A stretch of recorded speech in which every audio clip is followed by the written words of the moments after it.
যে কে যেন আজহার নাকি মাজার একজন আছে, আগে ওরা খাইছে এখন এরা খেতে চায় না, কি বলছে না?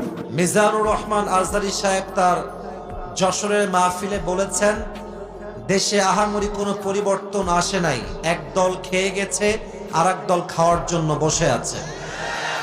আপনারা বলেন উনি কি কথাটা ভুল বলেছেন না ঠিক বলেছেন? আপনারা বাঘের মতো আমাকে উত্তর দিবেন আওয়াজ করে। প্রিয় কলিজার টুকরা রংপুরের ভাইরা, আজহারী সাহেব কি কোনো দলের নাম উল্লেখ করেছিলেন? এই যে আস্তে কথা বললেন, কোন দলের নাম বলেছেন? কোন ব্যক্তির নাম মেনশন করেছেন?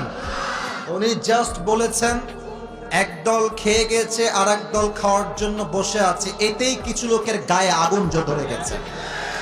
আমরা কোনো দলের নাম উল্লেখ করি না। আচ্ছা, মনে করেন যে আজহারী সাহেব কোন দলের নাম উল্লেখ করেই ফেলেছেন, কোন দলের নাম এক্স্যাক্টলি মেনশন করেছেন, তো আমাদের কি জনগণ হিসেবে বাক স্বাধীনতা